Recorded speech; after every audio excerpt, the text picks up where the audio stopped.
Hey guys, welcome to GuitarMessenger.com. I'm Ivan. I'm hanging out with Misha of Periphery. What's up? How's it going, man? It's going good, dude. It's always good to have you back here, or I guess have us here, and have you come out. We do this every time, huh? Yeah, man. Great to see you. Sweet. Yeah, so for those of you who don't know, we're continuing on the tradition of brand new interview for a brand new album. Absolutely. Although in this case, it's a double album. So I guess we have to do 2 interviews then, right? What do you guys think? The big thing with Juggernaut is that the story came first, and you guys wrote a lot of the music around the story, which is kind of the opposite of some of the previous albums that you've put out. Right, yeah. Everything before was very much approached from an instrumental standpoint. Maybe even a little bit unfairly so, given that we have a singer, but you know, you live and you learn. We were basically arranging songs to be instrumental and then kind of handing them off to Spencer, being like, figure it out, which sucks, because it's like no other person in the band has to kind of work with that, you know? Yeah. And we kind of took a look at that and we're like, well, that's not right. And a lot of people, I think, when we say that we're making vocals more of a priority, they think like it's like we allowed to take center stage. But the way I think we were all looking at it was like it should be treated as like an equal rather than like an afterthought. That was especially needed given that we're going to be working with a concept this time, because, you know, it's going to be lyrically and vocally driving and a big part of the release. Then it absolutely needs to at least be an equal in terms of the instrumentation. We approached everything kind of together, you know. We might have come up with the demos, the initial ideas individually or with smaller groups, but when it came to actually arranging everything and making sure that everything worked with vocals and any real aspect, really, it was all done as a group. I remember you made a comment once that you felt the need in the past to put vocalists in more places than you now feel there should have been. Do you think you got that balance right this time around? Is that something you still What did I mean by I don't know. That's what I'm trying to find out. I don't know what that means. I can't even remember what... I hope what I meant was just that I wanted to have more space for those. I see vocals. What you mean. Yeah. I don't know. If I look back at our old material, that's one of the criticisms. As proud as I am of it, like, you know, I always so like to see where we kind of fell short. And sometimes I feel like that stuff was really crowded. Like, it's almost maybe a symptom of like, you know, you're there, you're like, look at what we can do, you know? But at the same time, it's just too much. It's a lot to process. And it kind of doesn't let any one thing breathe or be, you know? If you have like this crazy riff underneath like a vocal line, and then there's layers, and then there's crazy drums going over it, it's all like, I guess if you break it all down, it's really cool, but then altogether it's almost too much, you know? Yeah. And I think everything having its right place is something that maybe was even a bit of a challenge for us, because that's not something that I guess came too naturally at first. Your writing styles, with especially with Mark and Jake, are kind of more intertwined than they have been before. Like, it was easier in the past to point out, oh, that's a Misha riff, or that's a Mark or Jake riff, whereas now they're all kind of blending together, I feel, a little bit. So what is the process like when somebody brings a riff or an idea to the table? How do you guys treat it from there, and like what's the... Well, we like to work together. I mean, and historically I've always been sort of the producer, at least in like a writing and pre-production sense of things, you know. I guess what I'm good at is like taking people's riffs and like crafting songs with them, and like I do that with them, and we like to work. We work really well together. So whether it's, you know, one-on-one with Mark and Jake, or whether it's all 3 of us, you know, together, it's just we got a good thing going, and we just bounce ideas off of each other, and it's really fun. But what you noticed about it being more difficult to tell our riffs apart is actually interesting too, because, you know, these are 2 guys who I think are extremely talented musicians, and who I really am inspired by as well, you know, like, and they joined being inspired by my sound, but then went and like turned it into their own thing, which now is like, whoa, like, how are they coming up with this? And that is in turn inspiring me to be like, man, I got to step up my game. So it's like there's so much cross-pollination going on, and there's all these like cool little approaches and tricks, you know, especially when we learn each other's riffs. It's like, whoa, like, that's how you're doing that? That's crazy. I never would have thought to do that, but it yields a sound that I really like, you know? Right. Because we're all kind of on the same wavelength. And I think that that's definitely a result of that, is like, we are being an influence on each other, and it's just kind of bouncing back and forth.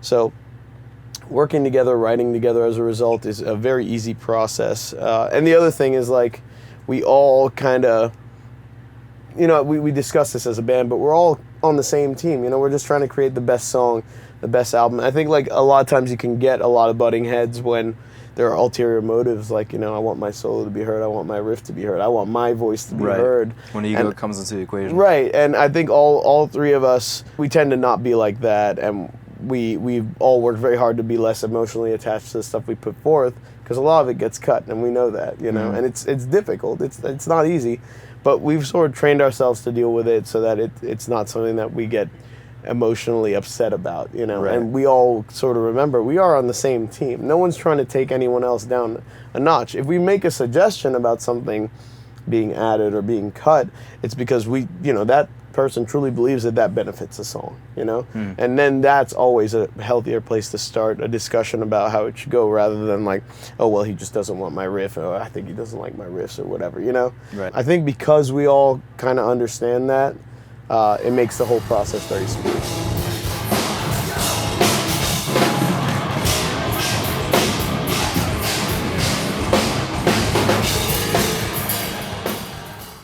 You mentioned how smooth the process is, but I feel like in every group writing environment, at some point friction comes up. Absolutely. So what is that for you guys, and how does that usually manifest itself?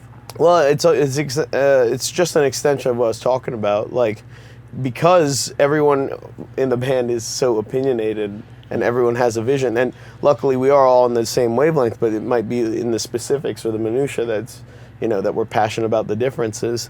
That's where it'll come from, and it won't. Again, it'll be coming from the right place, but it's about understanding where the other person's coming from, and sometimes it's like something that can't be directly reconciled, because it's, you know, just one person's opinion that this part makes this sound more epic or more appropriate, or that this flows better, and, you know, people disagree. We have a lot of material, so there were some songs that just we couldn't get to work to where everyone was happy, and we don't put those on the album, you know. Like we won't, and we have enough material where everyone is happy to where we focus on that stuff, and we don't try to force stuff either, you know. The songs that didn't make it, there's some that are really cool, but just the vibe was wrong, didn't fit the story, didn't really fit what we needed. And there are other ones that really cool, fit in every way, but we just couldn't get the arrangement right. No one felt like 100% about it. We felt way better about other songs. So as long as we're writing, and as long as we're working together and communicating and being honest and ready to take the criticism, ready to give the criticism constructively, which means, you know, in our band, we don't identify problems, we identify solutions. So you don't say this part sucks. You say, you know, how about we try this, right? Because anyone can criticize something and be like, I don't like this, I don't like this. But if you're like, hey, well, why don't we try to do this instead? Then at least we have an option. And you know what? Sometimes it's like something that no one's thinking of, and it's like, whoa, that totally fixed that part. Now everyone loves it. So it kind of serves two purposes. It not only allows us to communicate better, but it also actively like speeds up the process in a lot of cases. That makes sense. You do the pre-production process for everything that you guys record, right? Pretty much, yeah. How far do you take it, and when do you know to step away and gain some perspective, maybe, or to stop tweaking it, you know, make it into the final version? I mean, you know, there's that saying, art is never finished, it's abandoned. Right. We definitely feel that way with all of our releases. It's just eventually like timelines come into play, and you're just like, all right, you know, I hope this is a good thing. But what we did is first we took a lot of time off on this one. It took about 6 months, which I guess we've earned the right to tell our management label, like, look, like we're doing this, you know, because we knew we wanted the time not just to work on, but for the perspective, as you say. And the other thing is we demoed the whole thing, the whole album, well, albums, you know, the whole collection of songs. We demoed all of that in my room in advance. So there's a whole demo version of the albums that no one will ever hear, but it's pretty much complete. And there are a few little tweaks, you know, that got done in between then and like the recording, but it's like 99% the same, you know. Do you actually go through and mix all of them and do all the edits on the pre-pro as well? Yeah, but not as strictly as Nolly would do. Nolly handles the engineering and mixing side of things, and since I know that it's not the final version, it just needs to be good enough to like get a semblance of what it's going to sound like. So yeah, we try to get the takes tight. We try to edit it in sort of a shorthand way, just to see that like what we're doing is possible, you know. And the tuning has to be relatively in tune, but my God, it's not like what we do when we're doing it for real. Yeah. Not even close. You know, I wanted it to be mixed so that we could hear things in context, you know, because a lot of these parts work with a certain kind of mix. You know, they Right. wouldn't necessarily have the same impact with a different kind of mix or aesthetic. In a lot of ways, the aesthetic of the demos is similar, but in other ways, it's actually very different too. You know, because we got kind of more out of the real thing. So it's an interesting process, but that allowed us to kind of be a little bit more objective, recording it twice, you know, and spending some time with it in the studio, because I guess between the time that the first demo was done and like the final one was done was probably about 3 or 4 months, you know? So you definitely have a completely different perspective. And even then, it's not the same as spending time away, which was what would have been nice, because honestly, by the end of like recording it, we just hated everything. You know, the mix was terrible, the songs were horrible. You know, but now with the time off, like as soon as we were done, I just didn't listen to it at all. And now I can look back and I'm like, you know, okay, I'm really proud of this. Like this is awesome.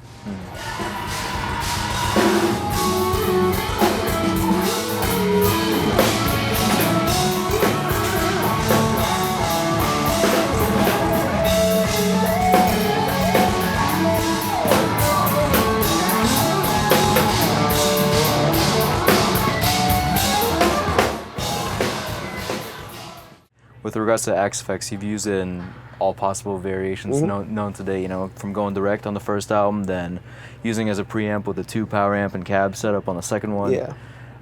This time around, you tone matched your Zilla cab and used that as a cab block now. Right. So is the tone quest over then, or? I mean, you know, I'd say certain aspects of it are over. I actually love amps and pedals, like just as a thing, you know, like I have a ton of pedals. I have a bunch of amps, which really at this point in time just get used mostly for jamming or just like recording the odd thing at the studio. But you know, the Axe Effects is so convenient and so all-encompassing that it is. It's kind of like the quest has just been relocated to inside the machine, right? But at the same time, you know, we're not the kind of band that'll like say this is what we have to use. It really just comes down to shooting things out and seeing what works best. So we brought all our amps, all our pedals, everything, all our cabs to the studio and just shot stuff out. Like seriously for about 4 or 5 days. Wow. Just shooting stuff out, just trying different things. I would have been just as ready to go traditional amp and cab setup with a mic you know, we rented a studio that had a really nice live room. So that was very well suited for guitars. So we're like, you know, if that's the route we go, that's the route we go. And we wanted to capture DIs for everything, but Nolly and I agreed that the best philosophy was to be, just because of the nature of how long this project was, how many layers there are, and how tedious the reamping process is. Commit to the sound right away.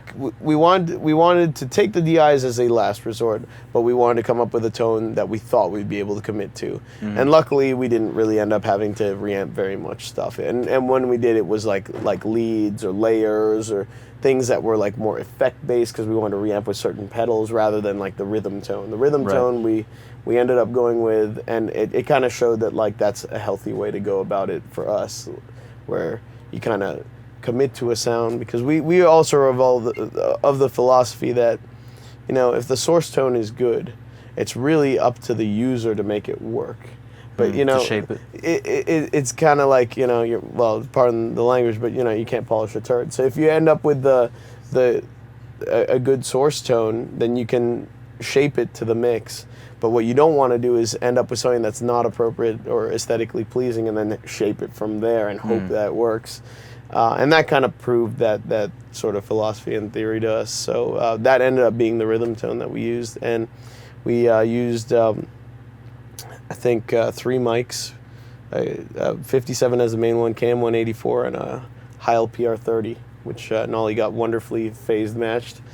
We captured the Zilla going through a QSC PLD 4.3 power amp, which is very flat, you know, just getting the sound of the cab. And then we put down the Axe Effects. We also shot out like that versus the actual mic'd up rig, and it was like in the mix you would never be able to tell which one's which. So that's all that matters, and it's much better to have it quieter in the other room. So I guess the other thing is with Periphery too, consistency. I remember I think you mentioned like every single take or every single day that the tone would change just a little bit. It would take you a second that to was find the most frustrating thing in the world. There were days wasted where it was just like, you know, we're halfway through a song, we got all the takes, and the tuning especially, which people don't realize takes forever, you know, getting everything intonated, and it's like, we have a different tone now, and it's audible, and it's like, oh my God, what do we do? Do we redo the first half, you know? And it was so frustrating. So, but that was in a studio where there was a lot more moving stuff, so we actually said that if we went with the amp route, that no one would ever be allowed in the live room ever. We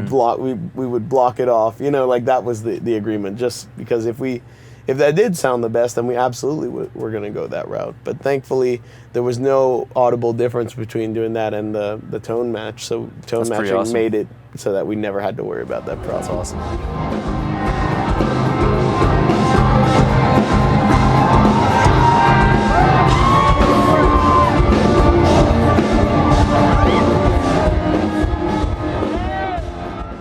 I think it can be a little bit of a mystery for people to know how big a progressive metal band has to be these days for them to truly focus on their music 100% without having to rely on outside work. So, in your opinion, how much, beyond the quality of the product itself, of course, how much of that is required for a band to be creative about alternative sources of income, or is it and finding different ways? We don't make enough to survive off this band. Still not. We still don't, and maybe partially a little bit by choice. But what I mean is, like, yeah, if we did absolutely no production and, you know, just use house lights and, like, you know, scaled everything about the aspect of our headliner down just to be about money, yeah, we could probably make like a fair bit of money. But I always remember going to shows and being blown away by the shows and production and making it an experience. Like, half the show is the show itself. It's kind of an investment in that sense. It absolutely is. Absolutely is. And like when the question came up, you know, like about like we have like a pretty insane light rig, and like Jeff Holcomb, Marx Brothers, manning that and operating it, basically jamming live with us on that, you know. And when we were talking about what we wanted to do, it was, you know, our business manager, whose responsibility it is to tell us that, hey, we're going to lose money if we do this. We're like, look, we'll make it back up in merch, I guess, you know, because it's like that was important to us. We wanted to have like a nice production. We wanted to have sense. We want to have things be a certain way and we make money creatively outside of the band so that the band can be what we want it to be, you know? Is that really what it's about? Beyond the traditional album sales, merch sales, and ticket sales? Is it really more like, for you as individuals to sustain careers, is it integral to have those outside projects? Yeah, absolutely. I mean, like, I think anyone will tell you that. Anyone at this level or even above will tell you that there has to be outside income. But I'd say what the band has done for us is allowed us to create opportunities for ourselves. They don't create it for us, but it allows us to pursue these opportunities and to have the influence. I mean, like, for example, signature gear and things like that. You know, that wouldn't really be relevant if our band wasn't around.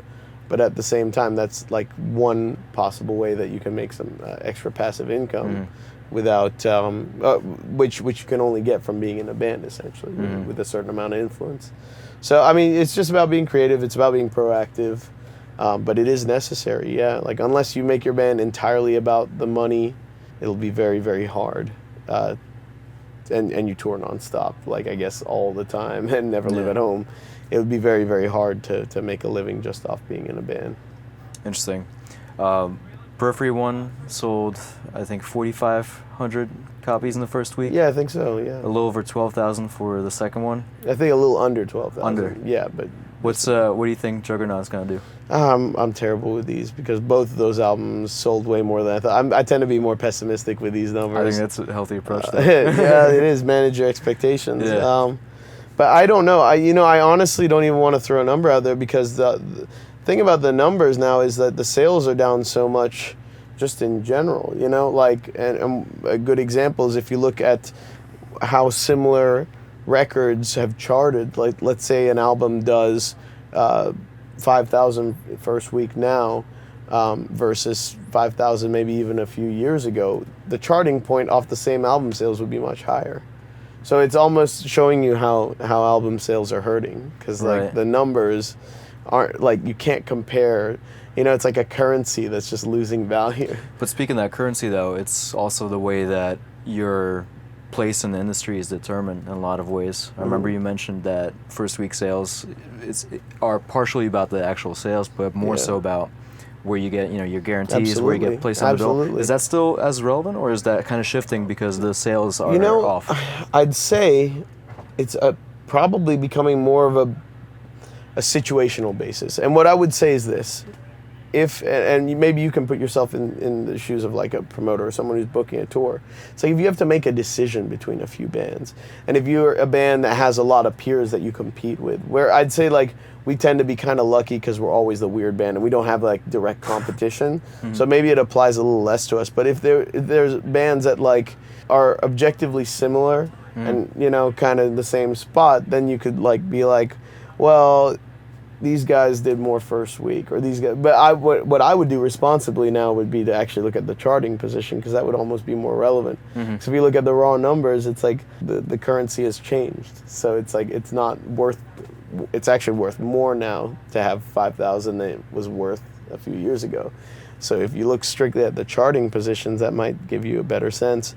But even then, that's incomplete, because you've got all the social media influence. You've got YouTube, Instagram. Which is also getting more complicated because Facebook likes are kind of, with people buying them left and right. You don't know who is and who the isn't reach on anymore. Facebook is getting so bad that a lot of people are ditching it altogether. Right. There is no thing yet, but there needs to be some sort of aggregate of all this information, including the torrent downloads even, because it's like those are still relevant. As much as those are people not paying, there are people who will pay for shirts and go to shows and things like that. So it's definitely tough, and I think that the smart people are the ones who realize that there isn't necessarily a definitive answer just yet, but that probably all those things should be factored in.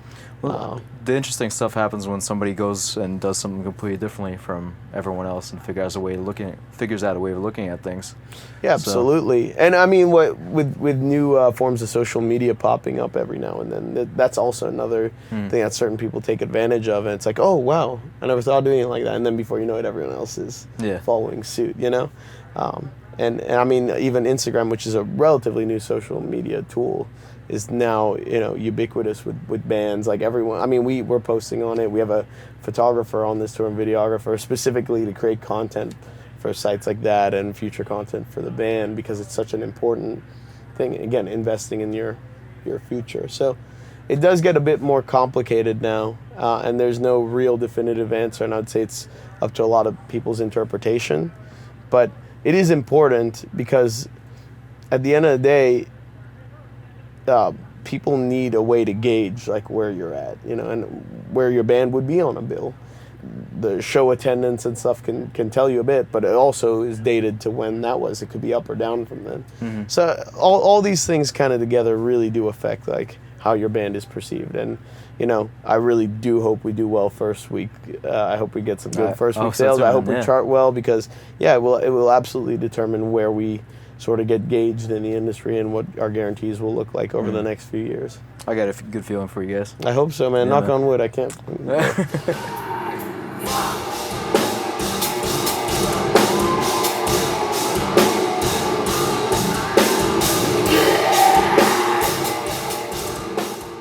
There's such a great stress put on creating content and being active on your social media. And you'll see some newer bands or artists that, before you know it, they have complete playthroughs of everything, tabs available, they're starting to book shows. But is there value in holding back on some of that? And do you think that there's ever a situation where it's too much? I think with anything, you can go to the point of excess. But I think that what we're seeing is sort of a reaction right now, because it's like, I actually think it's people being creative and people trying to be creative about a less than stellar situation.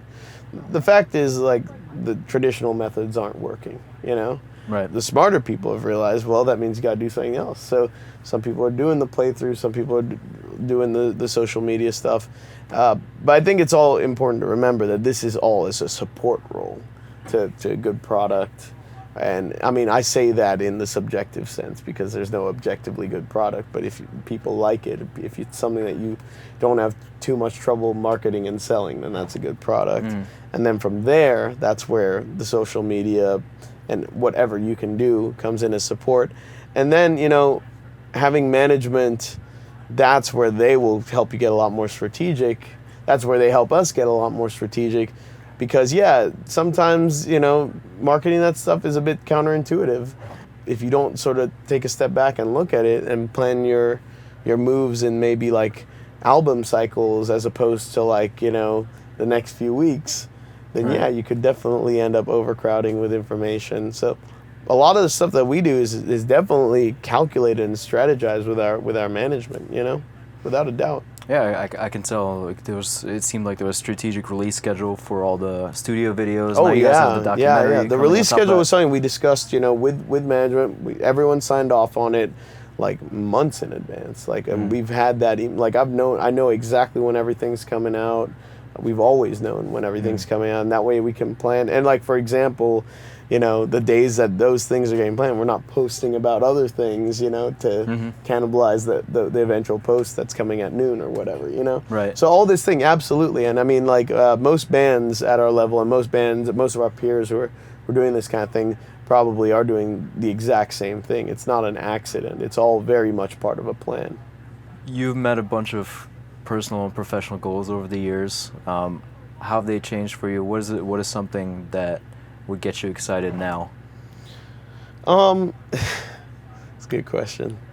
What I like to relate to people is like the goals that I have set for myself, and sometimes I set unrealistic ones. I have a whole slew of them, but like, and there's some very attainable ones. But really, the fun for them is like the journey. It's not ever getting them. As soon as like you achieve the goal, it's almost like a day. It's like a day. It's like a day of like, hey, woo, and then the next day it's like, all right, well, what's the next step? Where do we go from here? Exactly. Yeah. This band has gone so much further.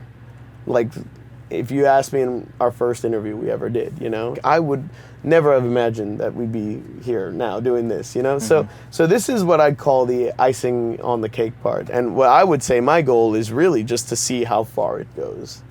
So it's more of an abstract thing than like, in 5 years I'd like to be selling this many records or playing to this many crowds, Maybe in a more straightforward manner, I'd say there's some bands that I would love to be able to tour with.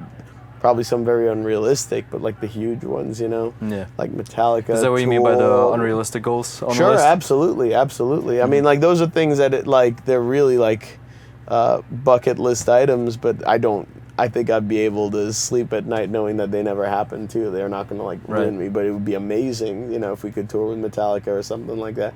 Like, the legendary bands that are just on a completely different level, Slipknot, Tool, Perfect Circle, things like that. Just It'd like be sick to see you guys on. I mean, yeah. So that would be actually fun. There's a festival coming up that I believe accomplishes a couple of those goals. Well, that's a little different. Like festival's cool. But I mean like a full like tour. I see what you mean. That'd be like with the Deftones. Right, exactly. And that was one that I honestly thought was an unrealistic goal. So we got lucky with that one. But like it's more so like just. It's like, all right, well, we made it this far. And I'm not saying I don't appreciate it. I definitely appreciate it.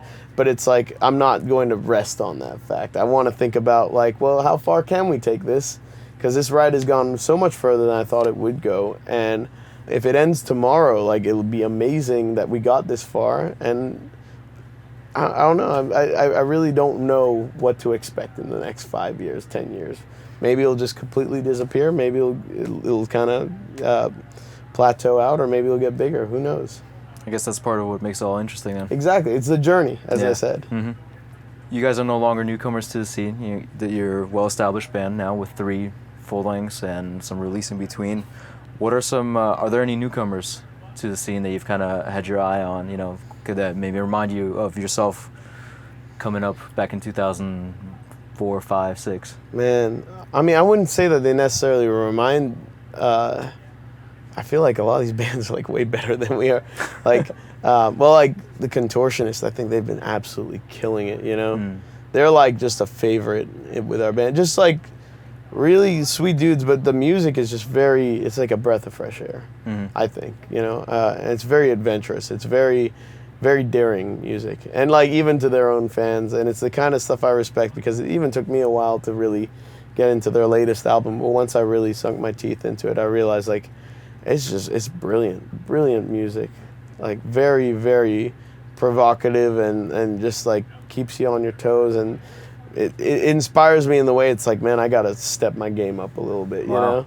And then there, you know, I remember seeing Chon like live with Animals, and like I heard their stuff. And I saw, you know, them jamming on stuff. I was like, these kids are monsters. But then seeing them live, and it's like, damn, you know, like I think I haven't been that impressed since I saw like Dream Theater for the first time, you know, and I was like, there's no way they could play that, you know. I remember they just completely nail it, and I was really blown away by them.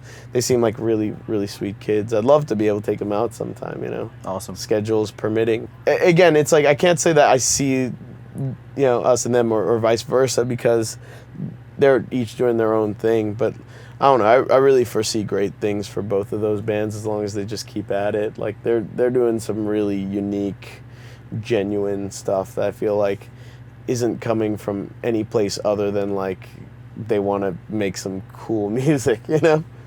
That's a good place. Yeah. I have a feeling that this album's just about to drop, but you already have all this stuff in the works, or you've thought about some new material? Yeah, I mean, it very much in the sense of what I talked about. It's like when you're done with your accomplishment. It's like the journey of Juggernaut's over. We're already, we're not thinking about the next album, but we're already ready to write. Especially when you consider the fact that like the album was really written like in the summer. And we spent the rest of the time like, you know, recording it and then marketing it. So we are kind of ready to write a new album already, you know, but obviously there's no rush because this album cycle is hopefully going to be like a couple of years at least. So we're going to just keep on writing for nothing in particular. You know, Mark and I have Haunted Shores, which we do for fun. I have Omnom, which I do with my friend Elliot for fun. And I've talked about doing a solo album, which, you know, with our touring schedule, God knows when that's going to happen. But, you know, these are things which I do for fun, and they need to be just that. So who knows when those releases will come out, but those are some outlets I have. And then, of course, we're all writing, you know, and with the band in mind, you know, and whatever the band wants, they get first pick on. So, yeah, we're already back. Right on. Back in the grind of that stuff. Are there more bulb riffs kicking around from the old days that you guys looking to use, or is it like all fresh material now? You know, that stuff always has to kind of come in the right context. It's always like this like pool of ideas that's there, but you know, usually we're more excited about the new stuff that we're creating, but you know, who knows? And what I really wanted to do with the bulb stuff was use a lot of my favorite stuff from that and stuff that I was kind of bummed never saw the light of day just because it wasn't really appropriate for vocals or Periphery in general, was to have that be on the solo album. So like that's why I would want to put it out, is so that I know it's out there. It's not really for any other goal. It's not really to make money or to have something out or for ego or anything. It's just so that it's kind of spoken for and I don't have to think about it anymore, if that makes sense. So that a lot of that stuff will be on there, but you know, the new stuff I can already tell you, like we're already in a different mood. Like Juggernaut was very much a reaction to Periphery 2's upbeat, like optimistic, like playful, notey vibe. We're going for like the slower cinematic, theatrical vibe with the Juggernaut albums, and now, since we've spent so much time, like years in that vibe and that mentality, I know everyone's ready for something different. I think it's going to be a lot faster now, just because we're ready to switch gears again, you know? For sure. If the next album is called Periphery 3, what's the subtitle? Someone made a suggestion, Periphery 3, now it's serious, because then it would say penis, which I think is great. Periphery, can't polish a third. I think that was Mark's suggestion. You guys have clearly thought about this. Oh yeah, I mean we joke about. I was saying that we should just call it like Periphery 6, Periphery 3 in Japan or something, you know, which 10 people who are watching this get. But I love Final Fantasy. Okay. Or we could just skip straight to Periphery 4 and be weird. And if we did Periphery 4, I'm just gonna put this out there right now. It should totally be called Periphery 4 Skin, because skin is like the biggest organ on your body. And not because, yeah, right. I mean, that's how we'd sell it, you know, because we wouldn't be able to pull the foreskin joke, but it would be Periphery foreskin. I guess we'll have to wait and find out. There'll definitely be a penis joke in there somewhere, obviously. Thanks for watching. Thanks for doing this interview, man. Thanks. Thank you. Pleasure as always. Yes. Next album, I'm gonna come to your bus. Okay. You're gonna have your Did I just hit filming record? bus.